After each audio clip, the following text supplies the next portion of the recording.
ब्रज की रज सुंदर है, देवन को भी दुर्लभ है। ये ब्रज की रज सुंदर है, देवों को भी दुर्लभ है। स्वर्ग लोक से देवता भी चाहते हैं कि हमको भगवान वृंदावन में जन्म दे दे।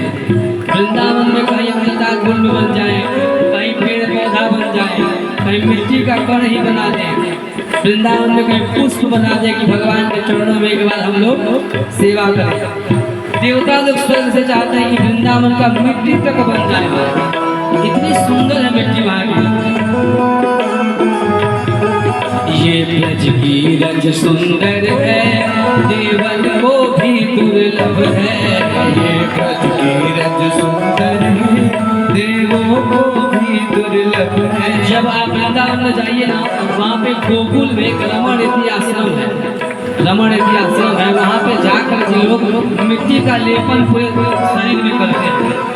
गोलिया में लोटियाला लोग जाके आप भी जाइए ना, तो उस ब्रज के रज को हो जाते हो जाते हो जाते ब्रज रज शीश चढ़ाए, जब जाला तेरा बदनाम अपार, जब राधे राधे वृंदावन धाम अपार, जब राधे राधे।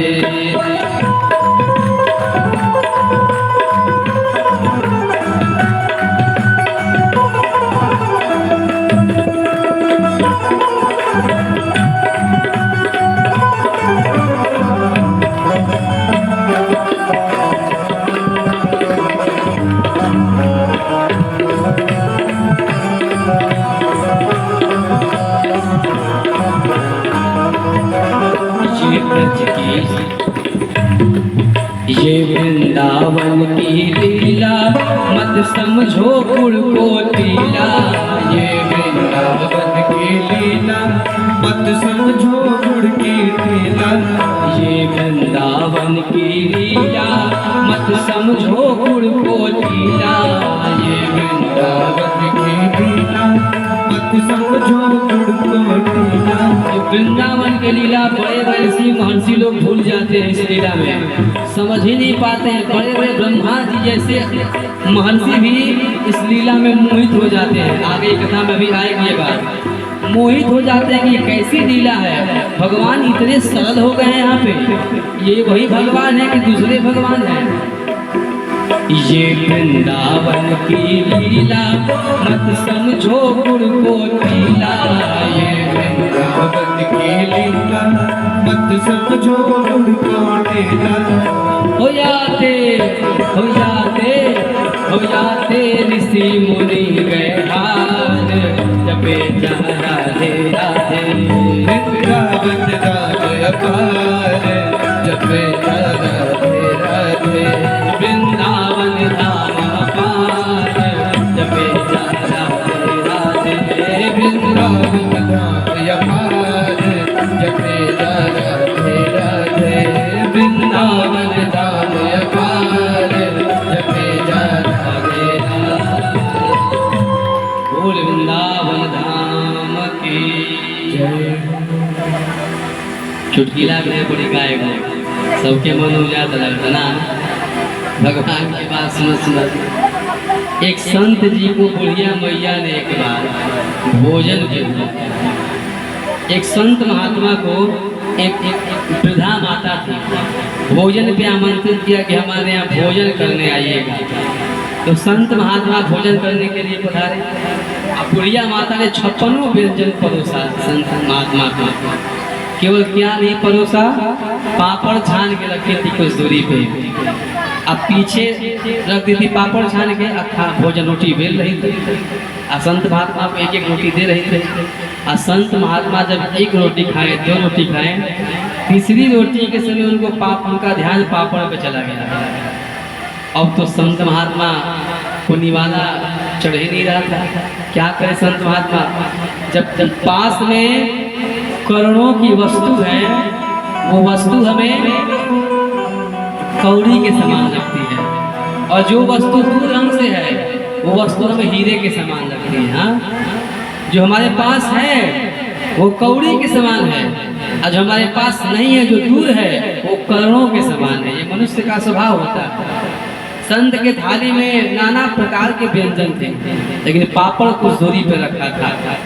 उनका ध्यान पापड़ पे ही था कि काश पापड़ मिल जाता ना तो मजा। अब संत महात्मा क्या करें? संत महात्मा दिमाग लगा। मैया एक बात बताऊं? बूढ़ी माता ने कहा बोलिए महात्मा। संत महात्मा ने कहा आज तो मैं बाल बाल बच गया। कैसे, क्या हुआ? मैं आपके यहाँ आ रहा था भोजन करने के लिए, आपके द्वार के बाहर वो लंबा सांप मैंने देखा। कितना लंबा सांप? अरे वो पापड़ की थाली है ना, उतना लंबा सांप मैंने देखा। आज मैं बच गया। हरिओम बोल वृंदावन बिहारी लाल की। अब तक तो आप समझ ही गए होंगे संत महात्मा ने ऐसा क्यों कहा। बुढ़िया भैया ने कहा कि तो पापड़ देना भूल ही गई। अरे मैं पापड़ की बात नहीं, मैं तो सांप की बात कर रहा था। पापड़ उनके पास आ गया। कभी कभी किसी बहाने से भी कार्य हो जाता है। एक बार क्या हुआ कि एक बारात में कन्या के पिता ने कहा कि बारात उसी ब्याह में कन्यादान उसी शर्त से करूंगा कि बारात में कोई बूढ़ा नहीं आए। देखिए बुजुर्गों का महत्व। बूढ़ लोग के पास से बैठे के चाहिए, दादी परदादी दादा परदादा बूढ़ लोग यहाँ बैठ के सीखे के चाहिए, अनुभव प्राप्त करने चाहिए। आप कितना भी पढ़ लिख लीजिए, अनुभव तो अनुभवी लोगों को प्राप्त होता है, जो बूढ़े बुजुर्ग हैं। एक बार क्या हुआ कि कन्या के पिता ने घोषणा की कि ब्याह वही शर्त हुए जबकि बारात में कोई बूढ़ा नहीं आएगा। हुआ ऐसा, लड़के तो खूब खुश हो गए। कौनो बोलो ना लो, ये खूब ना चले दीजिए मजा के ना करेगा। तो लड़के पसंद हो गए। नाना ने कहा, लड़के के नाना ने कि ना हम तो जाए, हम नाना है, अपन नाती के ब्याह देखब जरूर। अब लड़के बेचारे परेशान। नाना जी देखिए आप जाएंगे तो ब्याह नहीं होगा। नाना जी ने कहा अच्छा तो मैजिक गाड़ी में हमको बैठा दो, जिसमें गुरती का सामान जाता है उसमें हमको बैठा दो, उसी में मैं बैठा रहूँगा, लेकिन जाऊँगा जरूर। तो लड़कों ने नाना जी को मैजिक गाड़ी में बैठा दिया, गुरहथी के सामान जिसमें जाता है उसमें बैठा दिया, यहीं पे आप बैठे रहिए। अब क्या हुआ, नदी पार हुई, बारात पहुंची गांव में, नदी पड़ता था बीच में, बारात पहुंची। लड़की के पिता ने कहा पहले के समय में खूब प्रश्नोत्तर होता था, पहले के समय में प्रश्न होते रहे, जाई है प्रश्न करी, उधर से उत्तर आता था, तब विवाह होता था। इस प्रकार से प्रथाएं चलती थी, खूब शास्त्रार्थ होता था, पुरानिया लोग कुछ जानता। लड़की के पिता ने प्रश्न किया, अपने खबरी से भेजा, दूत को भेजा, जाओ प्रश्न कर दो। दूत गया प्रश्न करने।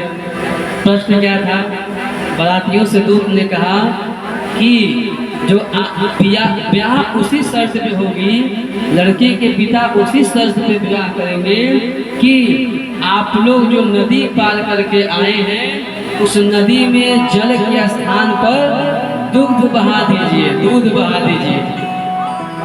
अब कैसे होगा भाई, इतना खतरनाक प्रश्न। तो ब्याह ना हो, नदी में जो जल बह रहा है उसके स्थान पर दूध बहाइए, तब विवाह होगा, वरना विवाह नहीं होगा।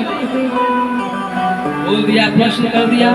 अब सभी लड़के परेशान, क्या किया जाए, कैसे इतना दूध आए, इतना दूध आए, इतना दूध कहाँ मिलेगा, कैसे नदी में दूध बहेगा। सभी लड़के परेशान, किया जाए। 12 बज गया, द्वार पूजा भी नहीं हुआ।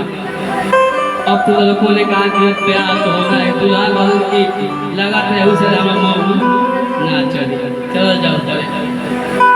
सभी लोग जाने लगे। नाना जी को उतार लो, मैजिक में बैठे हैं, अब उनका क्या काम है, उनको भी उतारो, चलो अब चला जाए। नाना जी को उतारा गया। नाना जी ने कहा क्या हुआ, अभी तक द्वार पूजा भी नहीं हुआ। अरे नाना जी द्वार पूजा छोड़िए, अब ब्याह ही नहीं होगा। क्या हुआ भाई, तो ऐसी बात है, प्रश्न पूछा गया है कि नदी में जल के स्थान पर दूध बहा दीजिए तो ब्याह होगा, वरना आप बारात वापस जाए।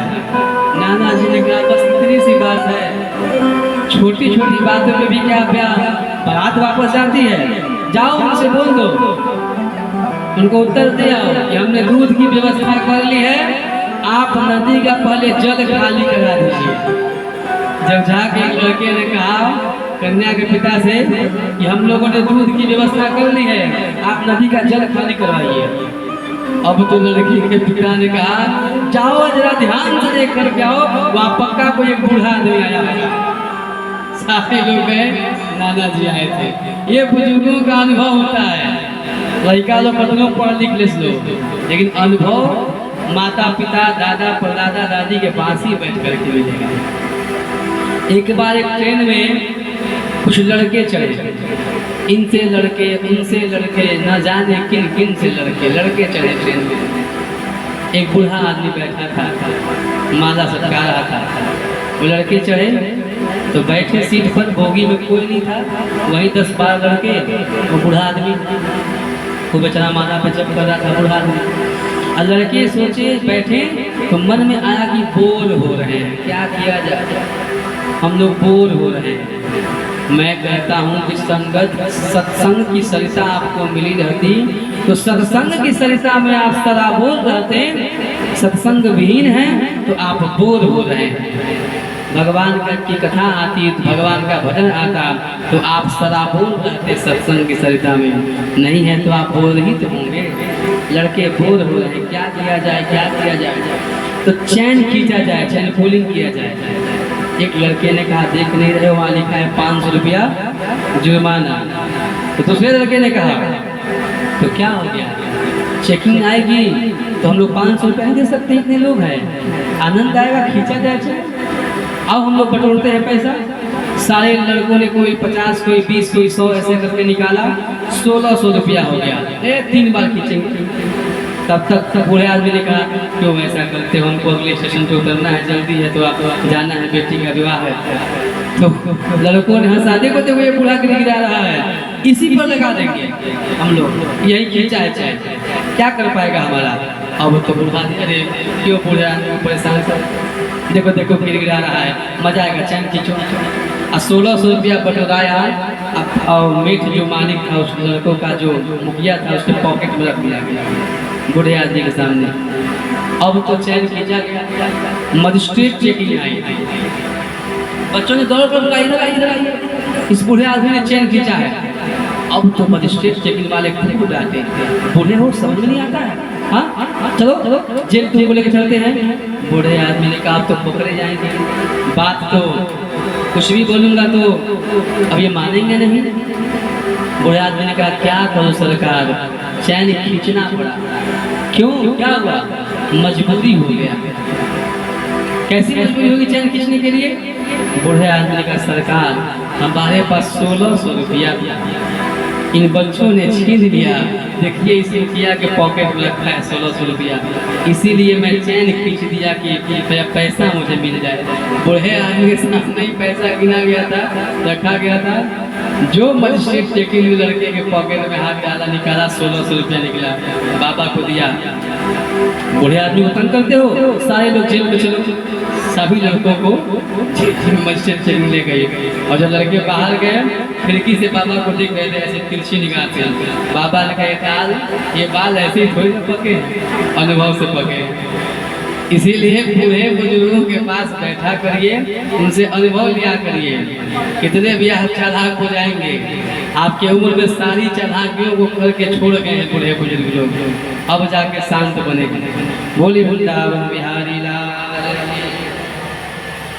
इस प्रकार भागवत जी में हम सभी लोग प्रवेश करते हैं। भजन सुनाना पड़ेगा कि कथा कहें, कथा कहें ना, अब कथा करते हैं। भागवत जी में प्रवेश करते हैं। वृंदावन में पहुंचे भगवान, भगवान ने कहा मैया मैं बछड़ा मैं गो चारण करूंगा, गौ माता को चराने जाऊंगा। मैया ने कहा गो चारण मत करो, अभी बछड़ा चराने जाओ, छोटे हो तुम।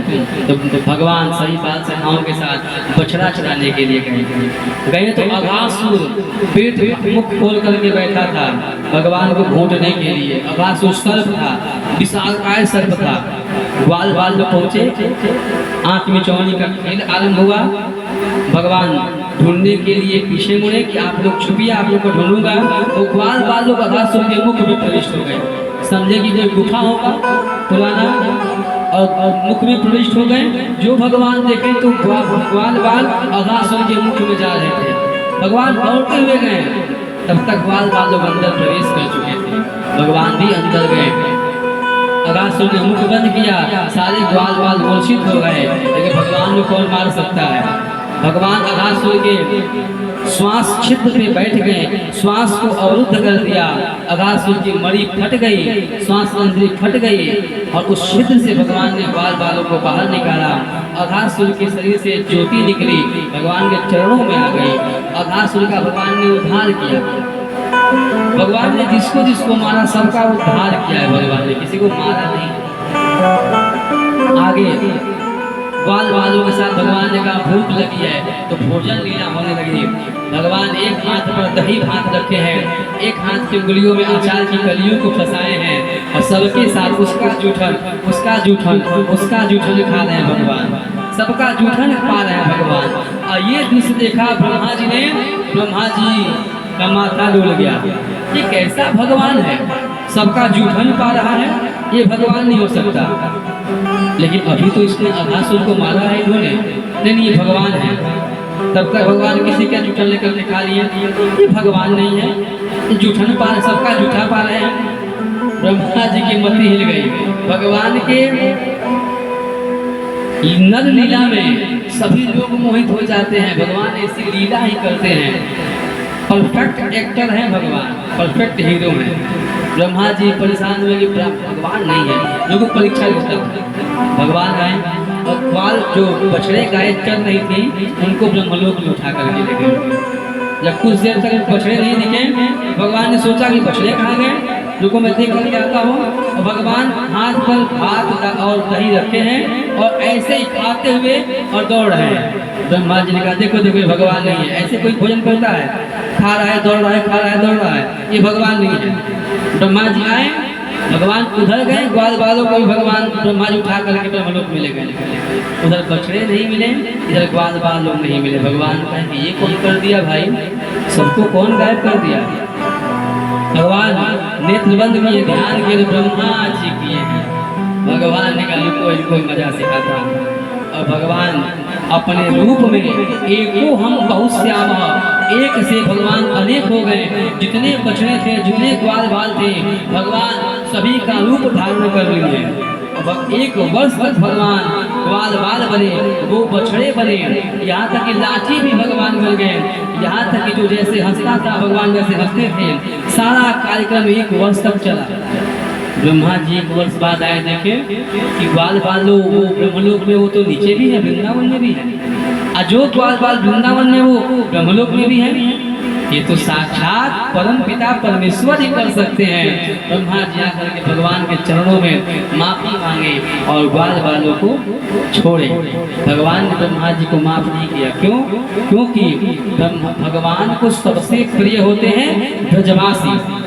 आप कभी भी वृंदावन जाइए ना, तो वहाँ पे किसी के साथ कभी भी अपशब्द मत बोलिएगा। आपको कोई गाली भी दे देना तो उसका आशीर्वाद समझ करके आगे बढ़ जाइएगा। क्यों? क्योंकि वृंदावन के जो वासी हैं भगवान को अतिशय प्रिय हैं। भगवान वृंदावन के वासियों के पैर को छूते हैं, तो वहाँ पे जाइएगा तो कभी अपमानित मत करेगा उनको, वरना भगवान आपको जीवन में कभी माफ नहीं करेगा।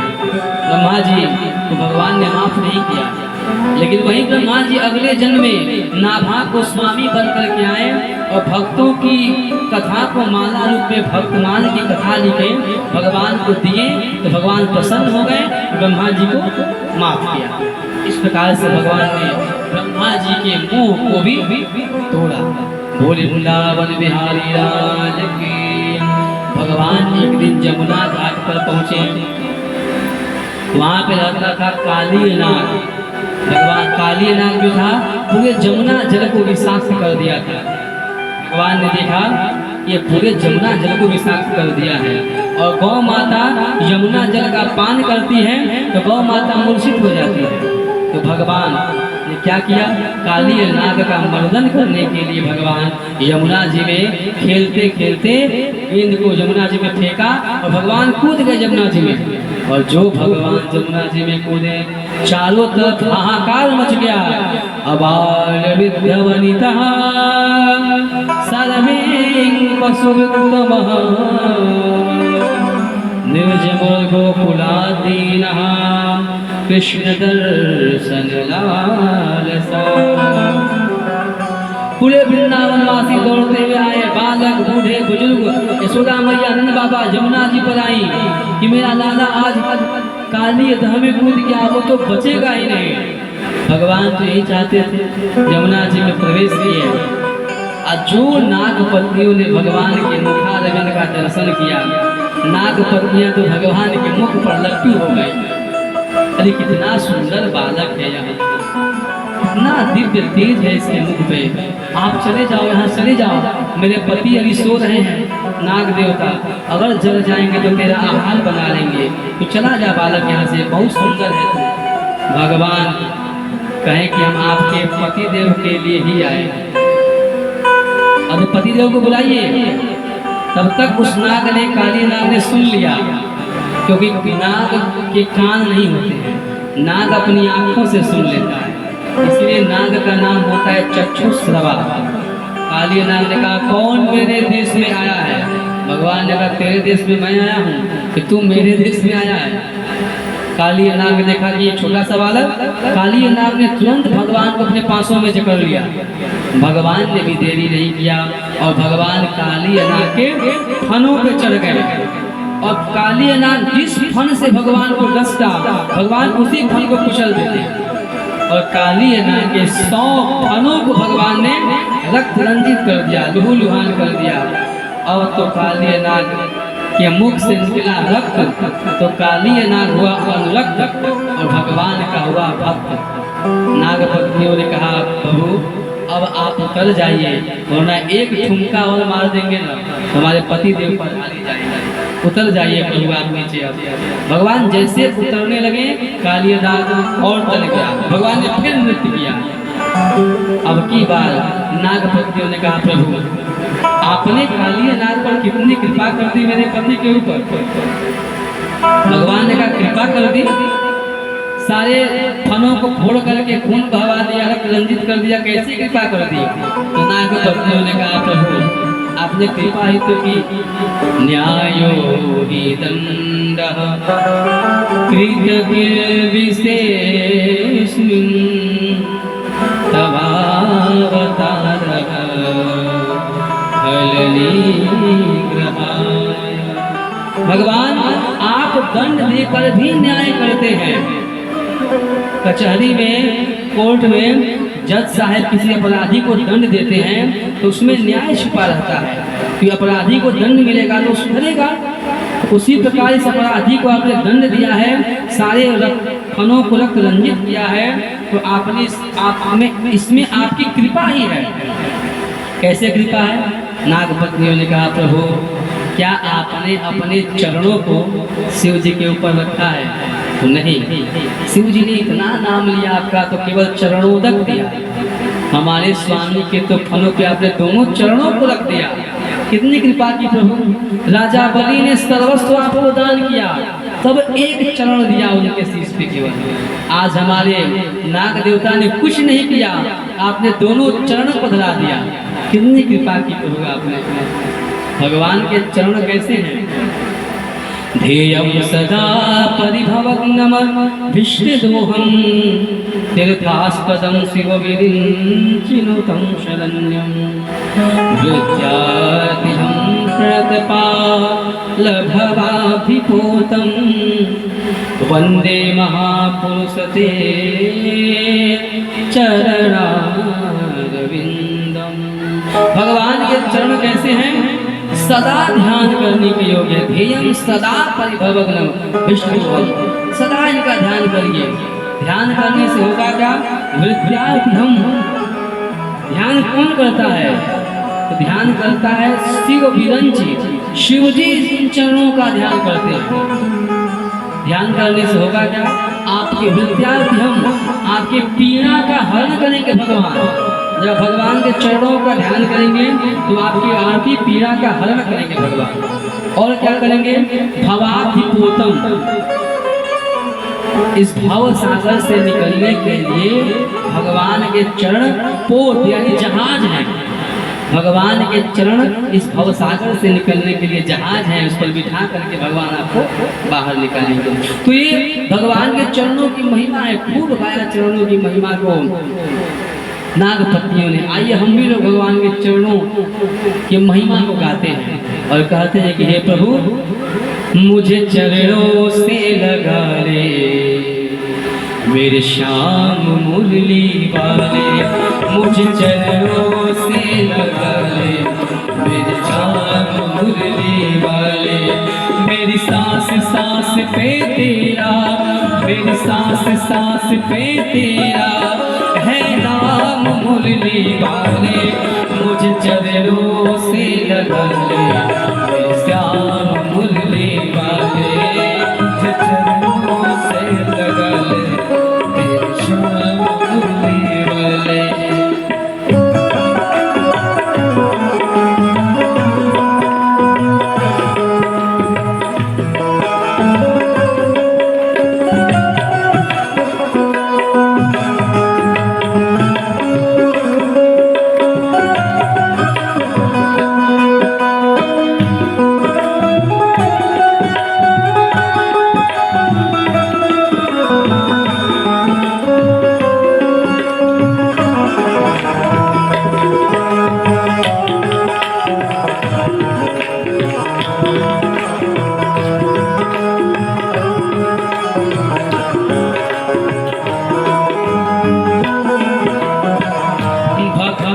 तुमने कान्हा विपदा है तारी, भक्तों की तुमने कान्हा विपदा है तारी, मेरी भी बाहें थामो आके मुरारी, मेरी भी बाहें थामो आके मुरारी।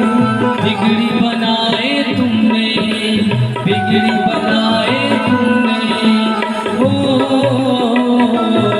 मेरे श्याम,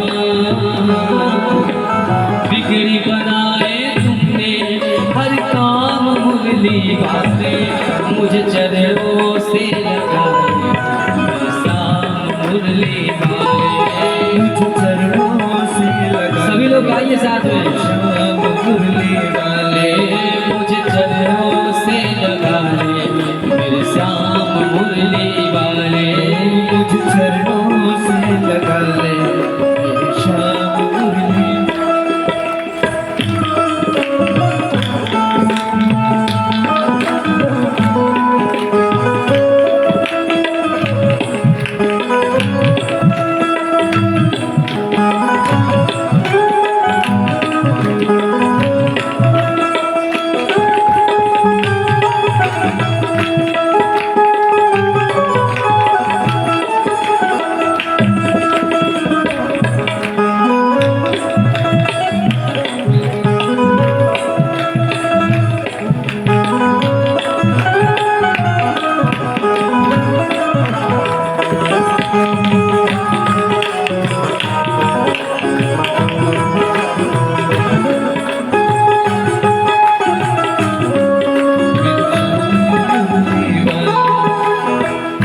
पतझड़ है मेरा जीवन बन के बाहर आजा, पतझड़ है मेरा जीवन बन के बाहर आजा, सुन ले पुकार कान्हा बस एक बार आजा, सुन ले पुकार कान्हा बस एक बार आजा।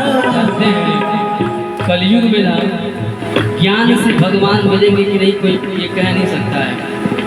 एक डोंगरे जी महाराज हैं, बड़े मूर्धन्य विद्वान हैं।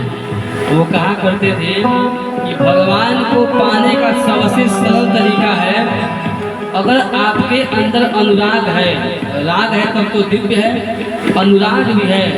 अगर आपको आप भजन गाएंगे ना, अगर आपके पास संगीत है तो मंत्रों से पहले, ज्ञानियों से पहले अगर आपके पास संगीत है तो आप तुरंत भगवान को प्राप्त कर सकते हैं।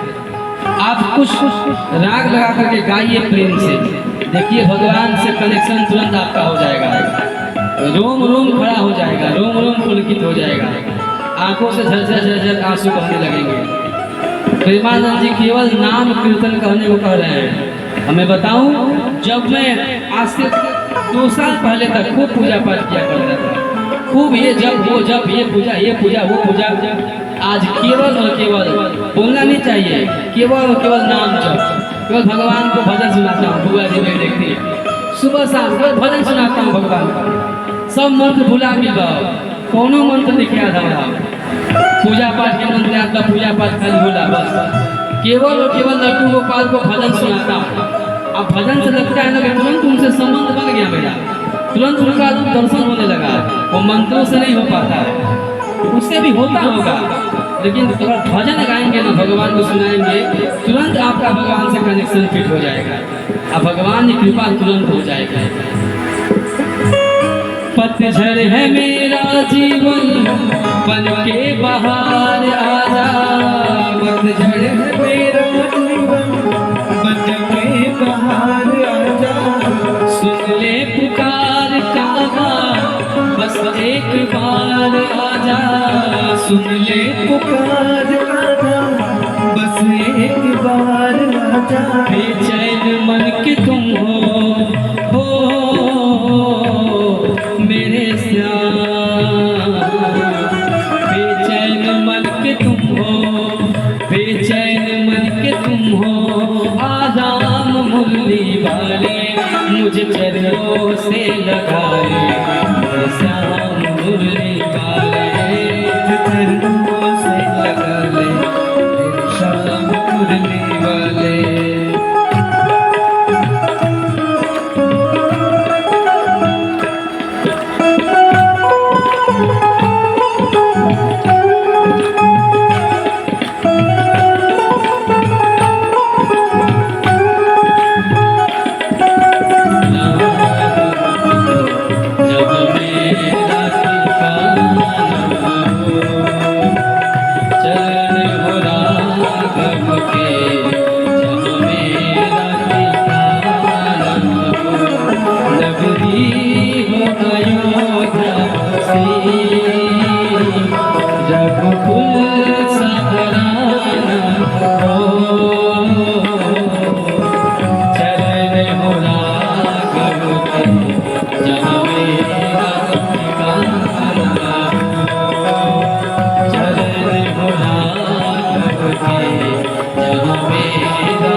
जन्मों की मैं हूँ प्यासी, तुम हो दया के सागर, जन्मों की मैं हूँ प्यासी, दे दो जगह मुझे भी चरणों में बस जरा सी, दे दो मुझे जगह भी चरणों में बस जरा सी, सुबह तुम्ही हो तुम भी, सुबह तुम्ही हो तुम भी, मेरे शाम मुरली वाले मुझ चरणों से लगा ले, शाम मुरली वाले मुझ चरणों से लगा ले, शाम मुरली वाले मुझ चरणों से लगा ले, शाम मुरली वाले मुझ चरणों से लगा ले, शाम। बोल वृंदावन बिहारी लाल की जय। नाग पत्नियों ने चरणों की महिमा खूब गाई, पूरे वेद पुराण चरणों की महिमा गाते हैं, लेकिन नाग जो था काली नाग तन गया। नाग पत्नी ने कहा माफी मांगो इनसे। नाग ने कहा क्यों माफी मांगो, मेरी गलती क्या है, मेरा अपराध क्या है। भगवान ने कहा दुष्ट, यमुना जी को विषाक्त कर देते हो, गौ माता जमुना जल का पान करती है तो मूर्छित हो जाती है, और कहते हो कि मेरा अपराध क्या है। तो नाग ने कहा क्या अपराध है ये बताइए, इस सृष्टि को कौन बनाया। भगवान ने कहा मैंने बनाया। हम नागों को कौन बनाया। भगवान ने कहा मैंने बनाया। हम नागों के मुख में जहर कौन दिया। भगवान ने कहा मैंने दिया। तो तेरा तुझको और पर क्या लगे मेरा, जो आपने मुझे दिया मैं वो आपको दे रहा हूँ। काली ने बड़ा जोरदार प्रश्न किया, बहस कर दिया काली ने। काली पाली और बलि, 3 ऐसे भक्त हुए जो भगवान से बहुत टक्कर दिए हैं। बलि की कथा आप लोगों ने सुना, पाली की कथा रामावतार में है, और काली की कथा आप लोग सुन रहे हैं। क्या मेरा अपराध क्या है? भगवान ने कहा कि जब तुम्हारे मुख में मैंने जहर डाला तो तुमको हमने अलग देश भी बना करके दिया, रमणक द्वीप, जाकर तुम वहाँ जहर फैलाओ। नाग देवता ने कहा, नाग ने, कि हम वहाँ नहीं जाएंगे। क्यों? क्योंकि वहाँ जाते तो आपका गरुड़ हमको खा लेता है, उठा लेता है, और यहाँ पे गरुड़ आपके नहीं आते हैं, क्योंकि गरुड़ जी श्रापित है, यमुना जी में नहीं आएंगे, इसीलिए भक्त यहाँ पर आए हैं। भगवान ने कहा अच्छा, अपना देश भी अलग बना लिया और हमारे देश में जहर फैलाने आ रहे हो। कभी पठानकोट से कभी पुलवामा में अटैक करते हो, धीरे धीरे कश्मीर को डस ही लिए, अभी बंगाल को डस रहे हो। हाँ, तो जब अपना देश अलग बनाया, अपने देश में रहो।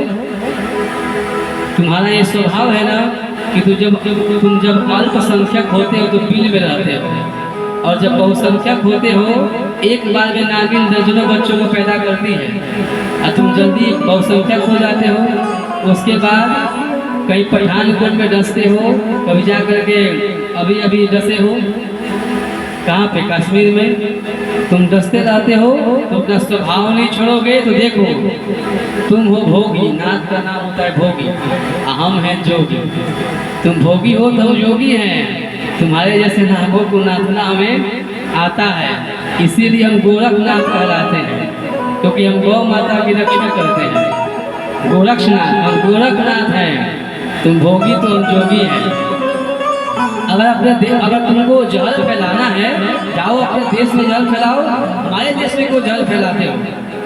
हमारा देश का यह संबोधन है कि सर्वे भवन्तु सुखिनः, सभी सुखी रहें, विश्व का कल्याण हो, सभी भाईचारा के साथ रहें।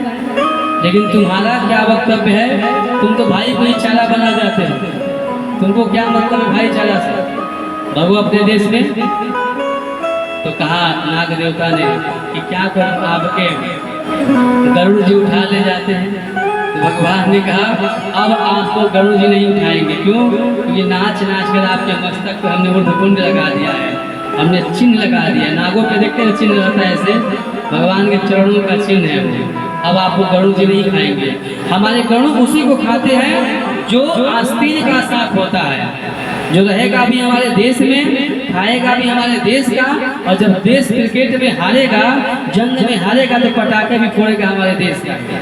जिस थाली में खाते हैं उस थाली में छेद करते हैं, उसी को हमारा गरुड़ अपना आहार बनाता है। हमारे देश में रहना है तो भाईचारे के साथ रहो, अच्छे से रहो। भगा महाराज वहाँ से कालिया नाग, कालिया का भी मर्दन किया भगवान ने। बोलिए कालिया मर्दन भगवान की जय। आज 56 भोग भी लगना है, लग गया आगे। 56 भोग लगा दिया जाए। अब उसकी बारी आ गई है। भगवान को 56 भोग लगता है, पर बताऊंगा इसके बारे में क्यों लगता है। आज कम से कम नीलाद जी के पूजन तक चलते हैं हम लोग, और 10 मिनट में कथा समेट रहा हूँ मैं। एक दिन क्या हुआ कि दीपावली का अवसर था। उस समय यशोदा मैया पूजन के लिए प्रत्येक दीपावली के अवसर पे यशोदा मैया इंद्र की पूजा करती थी। सारे ब्रजवासी इंद्र की पूजा किया करते थे। हुआ क्या कि एक दिन दीपावली के अवसर पे यशोदा मैया खूब नाना प्रकार के व्यंजन बना रही थी। भगवान गए, मैया जोर से भूख लगी है, कुछ खाने को है। मैया ने कहा आज जय जय जब हो जाएगी तब भोजन मिलेगा। भगवान ने कहा जय जय कौन सी बला है? तो मैया ने कहा जा अपने पिता से पूछ, अभी मैं बिजी हूँ, अभी नहीं बताऊंगा। भगवान गए नंद बाबा के पास, बाबा मैया से मैंने भोजन मांगा तो मैया बोल रही कि जय जय हो जाएगी तब भोजन मिलेगी, ये जय जय कौन सी बला है? पिताजी ने कहा बेटा प्रत्येक दीपावली के अवसर पर हम सभी लोग इंद्र का पूजन किया करते हैं, जिससे इंद्र बारिश करते हैं। और जब बारिश करते हैं तो हरी हरी घास आती है, हमारी गौ माता घास का चारण करती हैं। कृषक खेती बाड़ी में भी सहायता होती है, बारिश होती है। तो भगवान ने कहा पिताजी आप इंद्र की इसीलिए पूजा करते हैं कि वो बारिश करते हैं, तो ये बताइए कि आधे ब्रजवासी पूजा कर दे इंद्र का और आधे ब्रजवासी न करे, तो क्या ब्रजवासियों को पहचान करके इंद्र बारिश कराएंगे उनके खेतों में?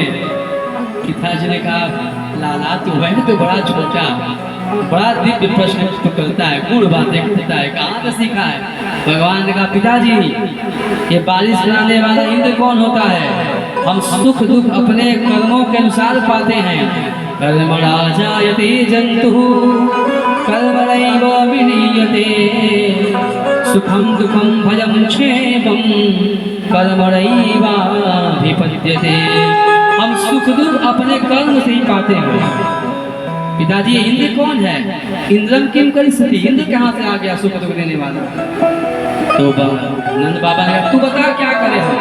भगवान ने कहा इस बार गिरिराज जी की पूजन करके देखिए।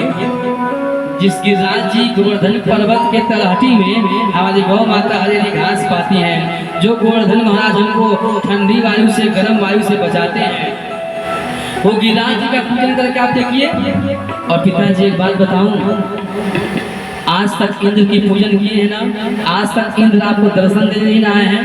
हमारे गिरिराज जी आपको दर्शन भी देंगे, आएंगे और भोग भी पाएंगे।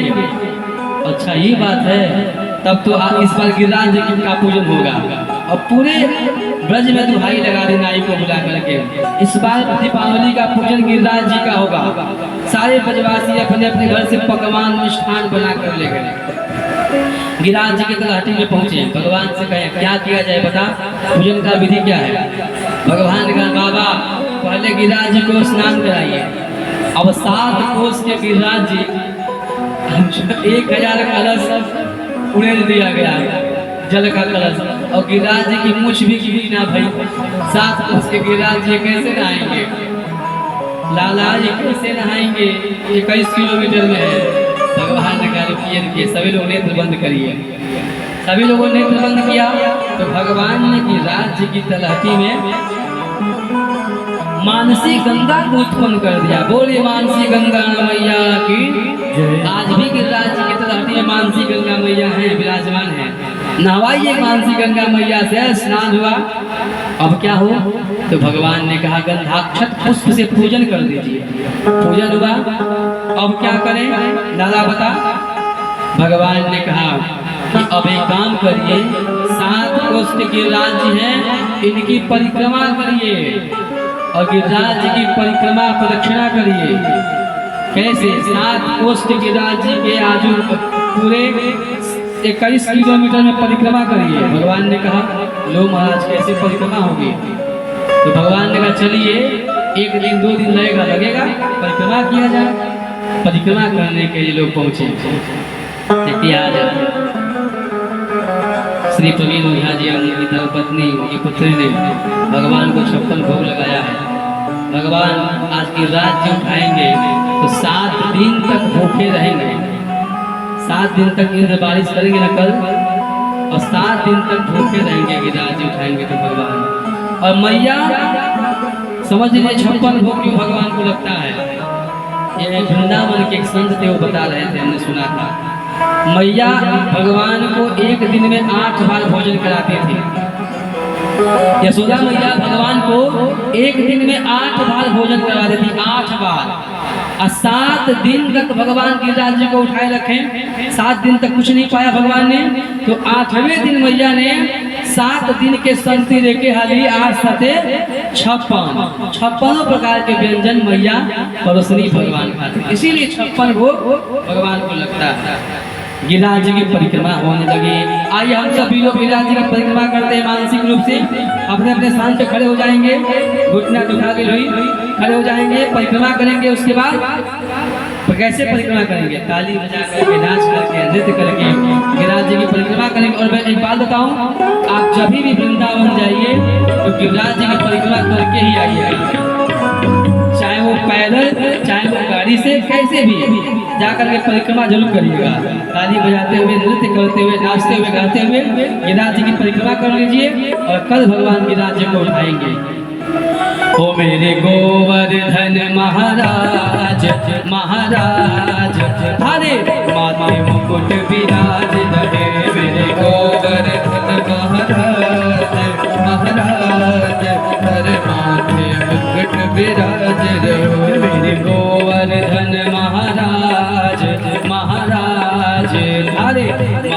मुकुट विराज रहे। श्री गोवर्धन महाराज महाराज हर माथे मुकुट विराज रहो।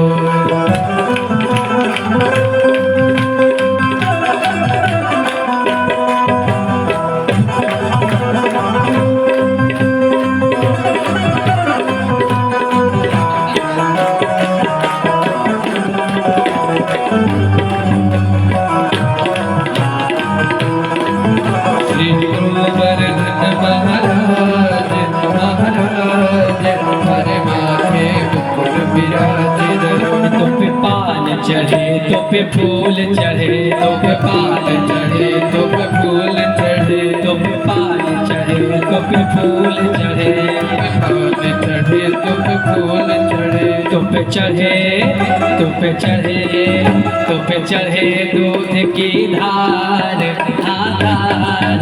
अरे माथे मुकुट विराज रहे मेरे गोवर्धन महाराज महाराज हरे माथे मुकुट विराज रहे।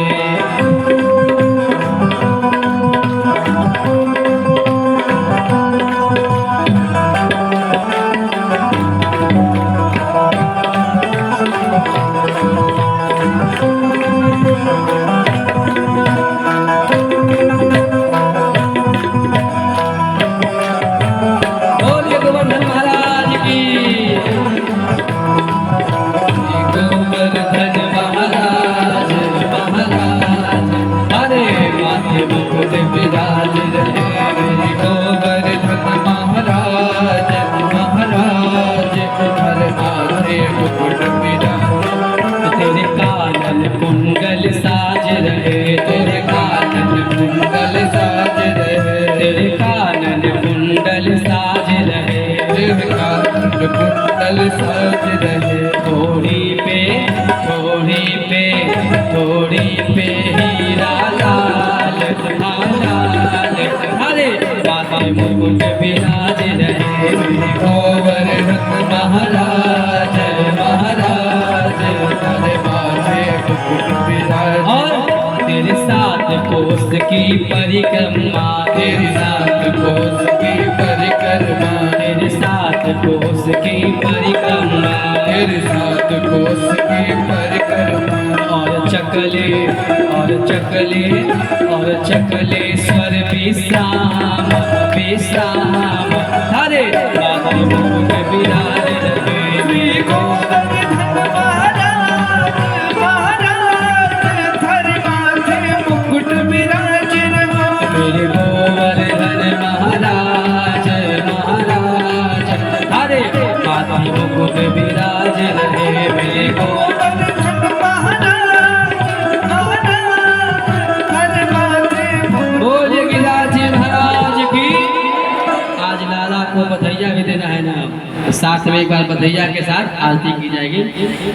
बधैया बाजे आंगन में बधैया बाजे आंगन में बधैया बाजे बधैया बाजे बधैया बाजे बधैया बाजे आंगन में बधैया बाजे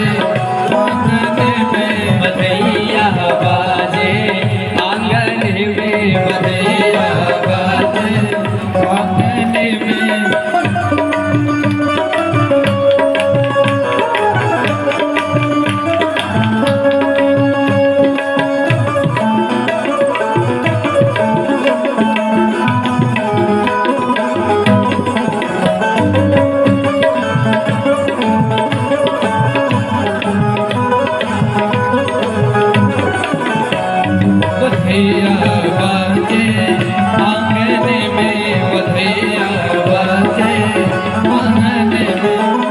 चंद्रमुखी मृग नयनी अवध की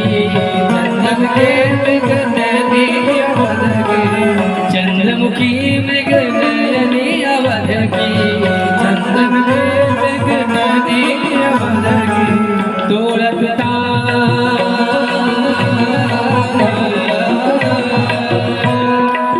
तोड़त तानन रागने में बधैया।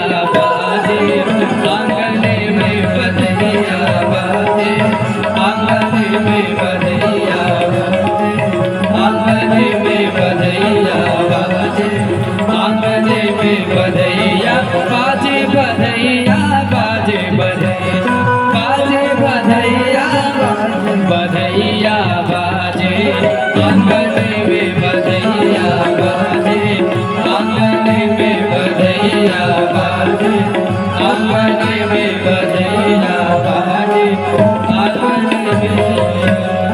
बोलिए कृष्ण भगवान की श्रीमद्भागवत महापुराण की जय।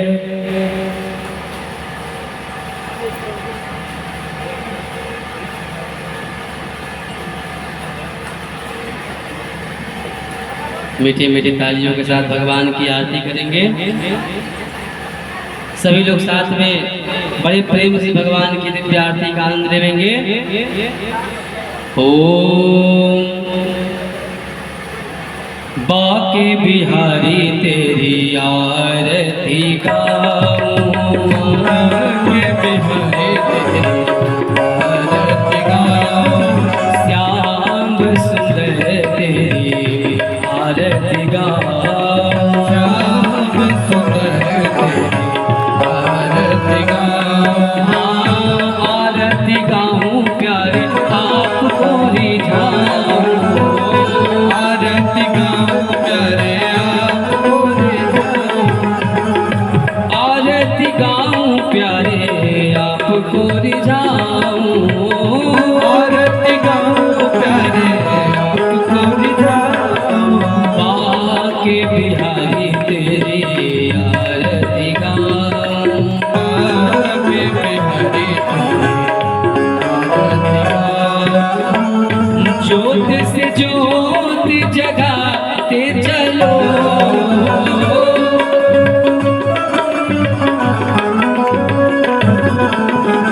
प्रेम की गंगा बहाते चलो प्रेम की गंगा बहाते चलो बाके बिहारी आरती गाऊं बाके बिहारी मोर मुकुट प्यारे शीश पे सोहे मोर मुकुट पे सोहे प्यारी बंसी मेरो मन मोहे प्यारी बंसी मेरो मन मोहे देख छवि परी हरी बिजाऊं देख छवि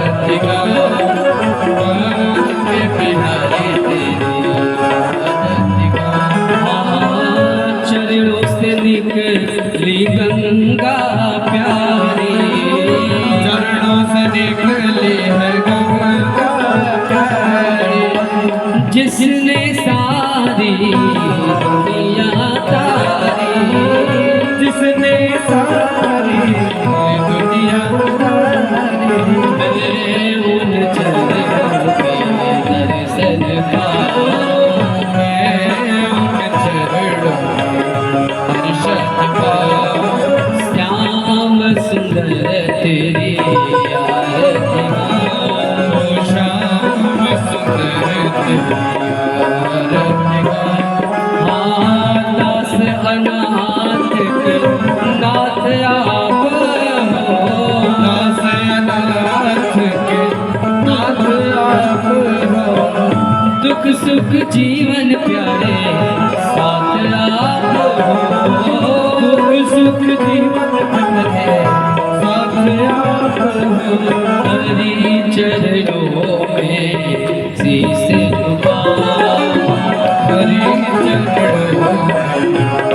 शीश झुका श्री के बिहारी तेरी आरती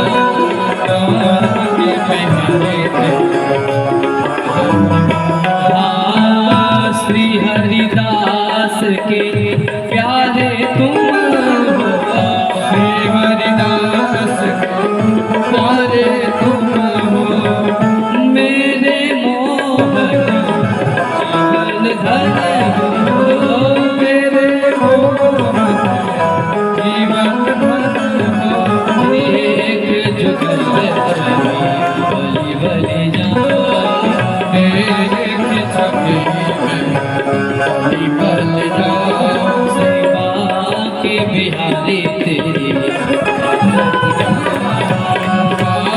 के बिहारी तेरी आरती गाओ, श्याम सुंदर तेरी आरती गाओ, श्याम सुंदर तेरी आरती गाओ, आरती गाओ प्यारे आप पूरी जाओ, आरती गाओ प्यारे